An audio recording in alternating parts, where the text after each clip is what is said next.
qu'est-ce qui m'a pris de lancer ce challenge? La femme du proverbe 31, en fait, c'est une femme qui ne s'arrête jamais de charbonner. Certaines personnes vont dire que la Bible, ou la religion, en fait, est misogyne. Mais ce sont des personnes qui n'ont pas vraiment compris c'est quoi être chrétien. L'idée ici, c'est de se dire que je suis un être humain, je dois apprendre, mais je peux pas tout apprendre en une seule fois. Hello! Trop contente de te retrouver pour ce premier épisode de notre série 90 jours pour devenir la femme du proverbe 31. Alors, pas de panique. Peut-être que tu t'es rendu compte que c'est un peu le bazar derrière moi. T'inquiète pas, je vais tout expliquer. Mais avant d'y arriver, générique.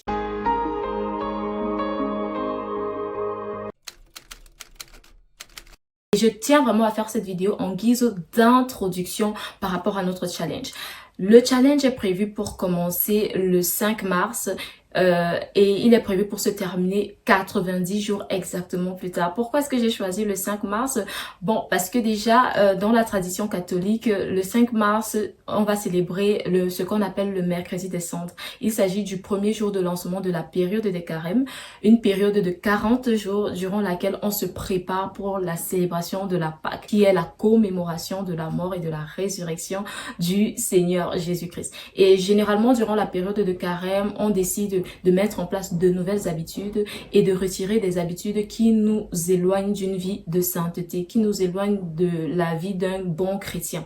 Donc, je me suis dit, voilà, ça c'est la période idéale pour mettre en place les bonnes habitudes, pour mettre en place les habitudes de la femme du proverbe 31 et pour abandonner justement les habitudes qui m'empêchent d'être cette femme vertueuse, cette femme vaillante aux yeux de l'Éternel. Donc, voilà pourquoi on va commencer le 5 mars. La première chose qui a été faite durant la semaine qui s'est écoulée, c'est que j'ai pris le temps d'étudier Proverbe 31. Je te ferai sans doute un épisode spécial podcast pour te parler plus en profondeur du Proverbe 31, de certains domaines de vie que tu pourrais améliorer uniquement grâce à ce passage. Certaines personnes vont dire que la Bible, ou la religion en fait est misogyne, mais ce sont des personnes qui n'ont pas vraiment compris c'est quoi être chrétien. Parce que quand tu lis Proverbe 31, tu comprends qu'en fait, on donne une place primordiale à la femme. Et dans Proverbe 31, à partir du Proverbe 11, on nous le dit, qui trouvera une femme vertueuse? Elle a plus de prix que de perles. Elle fait le bonheur de son mari chaque jour de sa vie et il en tire profit. Donc, la femme du Proverbe 31, c'est vraiment cette femme de valeur-là qui, quand elle entre dans la vie d'une personne, elle change tout. Elle transforme tout du côté positif. C'est-à-dire que tu peux être là dans ta vie, t'as juste un épi de maïs, mais la femme du Proverbe 31, c'est celle qui va te permettre de transformer cet épi de maïs en une grande plantation de maïs, puis à une industrie qui va transformer ce maïs en bière, etc., etc. Donc, la femme du Proverbe 31, c'est vraiment cette femme qui est riche en initiative et c'est cette femme qui a toujours des paroles de sagesse. C'est également une femme qui a la crainte de l'Éternel. Donc, ce que je peux te recommander, si tu fais le challenge avec moi, bien sûr, c'est de commencer par lire Proverbe 31 en profondeur, mais ne pas t'arrêter là. La deuxième chose à faire, bien sûr, c'est de prier et de demander à Dieu de t'éclairer. Surtout de lui demander qu'est-ce qu'il veut que tu travailles en priorité. Moi, je vais t'avouer qu'au début de la semaine, je me suis mise à paniquer parce que je me suis dit, mais qu'est-ce qui m'a pris de lancer ce challenge? J'ai commencé à me dire, mais c'est trop de pression. Devenir une femme du Proverbe 31, c'est trop pour moi. Il y a tellement de choses à faire. Il y a tellement de choses que je n'ai pas encore, que ma vie ne reflète pas encore. Comment est-ce que je peux devenir une telle femme? Et surtout, comment est-ce que je peux tenir ces habitudes sur 90 jours? Et puis, il y a une voix qui m'a dit en moi, mais attends, mais l'idée, ce n'est pas de tout faire en une seule fois. On est d'accord que quand tu deviens parfait, tu n'as plus besoin d'être un être humain. Un être humain, par essence, est né pour se perfectionner de jour en jour. Si un jour j'arrive à un moment où je dis que je suis parfaite, ça veut dire que je suis tout juste bonne pour mourir parce que je n'ai plus rien à apprendre de la vie. L'idée ici, c'est de se dire que je suis un être humain, je dois apprendre, mais je peux pas tout apprendre en une seule fois. Mais il faut que mon Père éternel me montre qu'est-ce que je dois apprendre en priorité. Et donc, quand j'ai mis cela en prière, l'Éternel m'a révélé que il y a des habitudes de la femme du Proverbe 31 que j'ai déjà. L'essentiel, c'est déjà d'avoir la crainte de Dieu et surtout de mettre en place des habitudes qui te permettent d'être renforcé spirituellement face au temps d'épreuve. Maintenant, il y a d'autres habitudes sur lesquelles il faille que je travaille. Et parmi ces habitudes, en tout cas parmi ces domaines de vie dans lesquels il faut que je travaille, il y a en priorité le domaine de vie professionnel. Oui, j'écris, oui, je publie des podcasts, mais c'est loin d'être suffisant. Si tu lis Proverbe 31, tu te rends compte que la femme du Proverbe 31, en fait, c'est une femme qui ne s'arrête jamais de charbonner. C'est une femme à haut potentiel finalement qui fait tellement de choses. On te dit que voilà, elle vend des vêtements, mais elle fait également des chants, elle a également des servants à sa disposition. Elle met en place tous ses talents, elle les utilise pour pouvoir les rentabiliser. Et c'est à partir de cela justement qu'elle permet à son foyer d'acquérir de la prospérité. Je compte vraiment sur l'accompagnement du Saint-Esprit pour devenir cette femme travailleuse, acharnée. Moi, j'avoue que c'est quelque chose qu'il faut absolument que je développe. Deuxième domaine de vie qui moi personnellement me parle durant ce challenge, c'est le domaine de vie familiale. Alors si tu as vu ma vidéo bilan, tu sais que mes relations avec ma famille ont radicalement changé depuis que j'ai donné ma vie en Christ. Elles se sont tellement améliorées, mais je sens encore qu'il y a des choses que je pourrais améliorer. Et l'un des pans que je voudrais vraiment améliorer, c'est la cuisine. C'est-à-dire que je sais cuisiner, mais j'ai envie de dire que c'est pas une habitude que j'ai mise en place.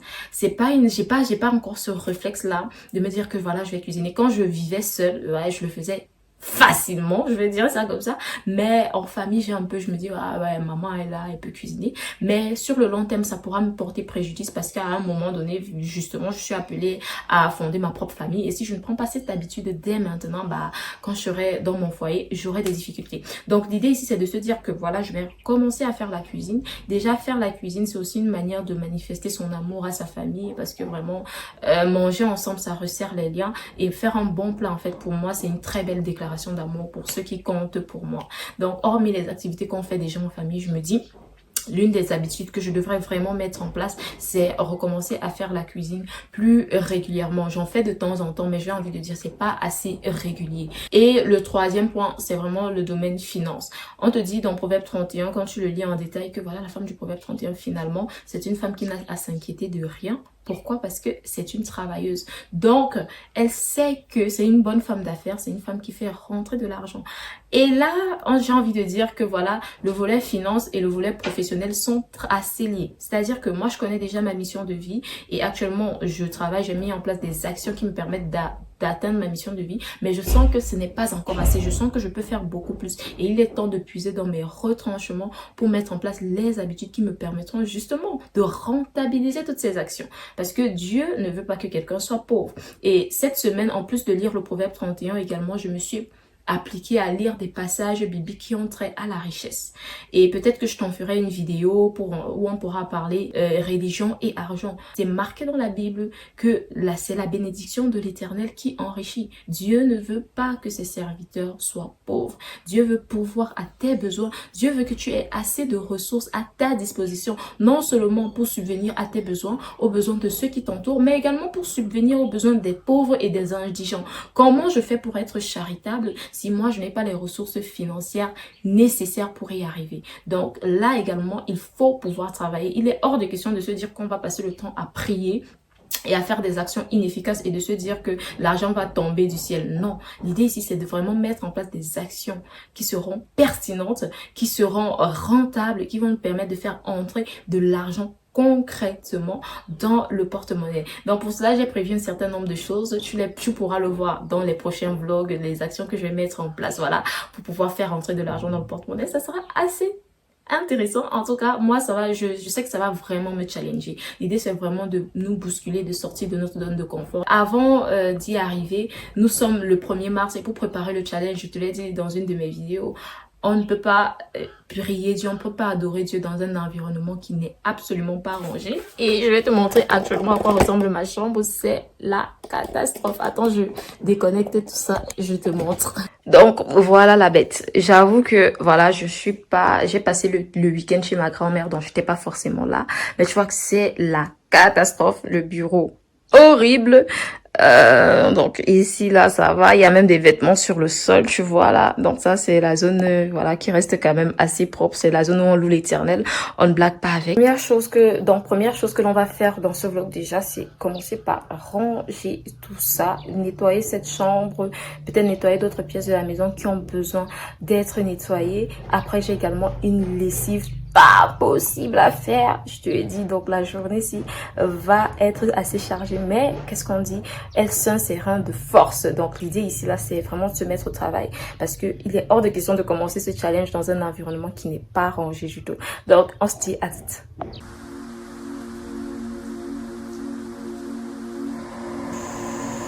Donc là, je commence par mon bureau. Comme tu l'as vu au départ, c'est la catastrophe dessus. Donc là, j'enlève tout ce qu'il y a dessus, vraiment tout, documents, ordinateur, pot de fleurs, etc. Et je vais le nettoyer. Pendant qu'on y est, j'en profite pour te parler de la préparation du challenge. Comme je te l'ai dit précédemment, j'ai commencé par lire le Proverbe 31, ensuite méditer dessus, puis prier pour avoir des éclaircissements du Saint-Esprit pour savoir exactement quelles sont les actions spécifiques que je devais mener pour pouvoir me rapprocher de la femme du Proverbe 31 durant les 90 prochains jours. Et une fois que tu fais la prière, en fait, pendant que tu fais la prière, l'idée c'est de pouvoir identifier les domaines de vie à travailler en priorité. Moi, je ne recommande absolument pas de se lancer dans tout d'un bloc, sauf si tu es vraiment très forte et très warrior, mais je pense que tu te découragerais assez vite s'il fallait que tu embrasses tous les domaines de vie en un seul bloc. Donc l'idée ici, c'est vraiment de demander l'accompagnement de Dieu pour savoir qu'est-ce qu'il faut que tu fasses en priorité. Et ensuite là comme tu me vois, je suis en train de vider les tiroirs également. J'enlève tout ce qui est à l'intérieur parce que vraiment aussi les tiroirs sont des endroits où parfois on garde un peu tout notre désordre. Donc l'idée c'est vraiment de les vider, de pouvoir les ranger à nouveau. Donc une fois que tu as identifié les domaines de vie sur lesquels travailler, on va pas s'arrêter là. Il faut vraiment définir des habitudes spécifiques. D'abord, les habitudes à arrêter. Qu'est-ce qu'il faudrait que tu arrêtes pour pouvoir évoluer dans ce domaine de vie? Par exemple, est-ce qu'il y a des distractions qui te prennent un peu trop de temps, comme le téléphone par exemple, comme la télévision, comme peut-être des commentaires pas très utiles avec ton entourage? Il faut définir qu'est-ce qu'il faut que tu arrêtes pour pouvoir évoluer dans le domaine de vie de ton choix. Si c'est la santé par exemple, peut-être faudrait-il arrêter certains aliments si tu veux te retrouver en meilleure santé. Peut-être il faudrait arrêter de stresser si peut-être tu as certains problèmes qui sont liés au stress. Donc voilà un peu. Ensuite, il faut définir les habitudes à conserver parce que, comme je l'ai dit en début, c'est pas tout ce que tu fais qui est mauvais. Forcément, parmi tout ce que tu fais, même s'il y a du moins bon, il y a également ce qui est très bon. Et il faut te dire que il faut déjà apprécier ce que tu fais de beau et pouvoir le conserver. Ensuite, finalement, tu définis quelles sont les habitudes à développer. Alors là sont les tiroirs, tu vois, ils sont déjà bien rangés. Donc, je mets la suite des documents à l'intérieur. Ensuite, je vais tout refermer. Donc, en gros, voilà un peu comment ça se passe au niveau du challenge.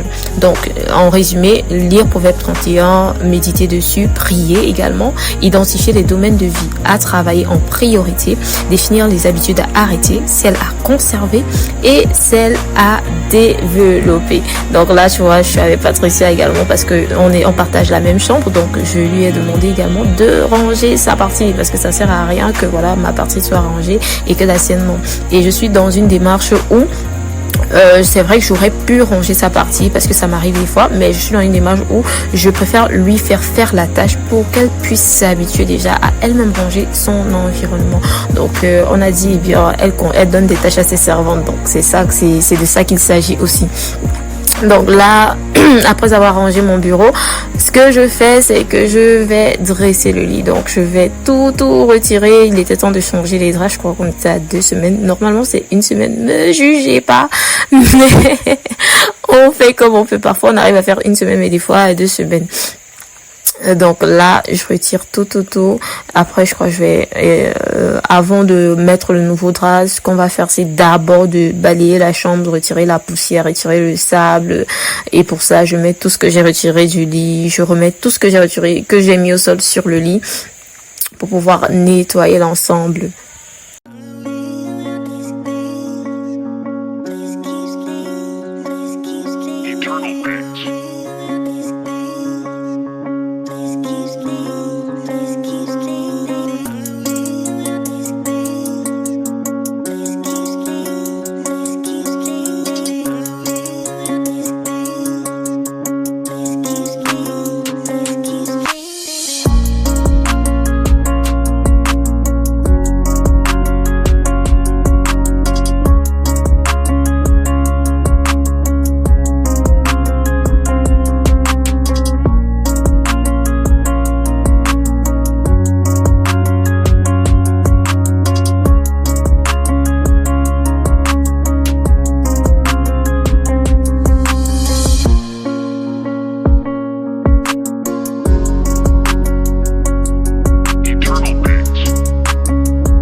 on se retrouve pour la tâche la plus satisfaisante, celle qui est de faire le lit. Moi, je sais pas pour vous, mais il n'y a rien de plus beau que de voir son lit tout fait, tout propre, avec de nouveaux draps. C'est trop bien.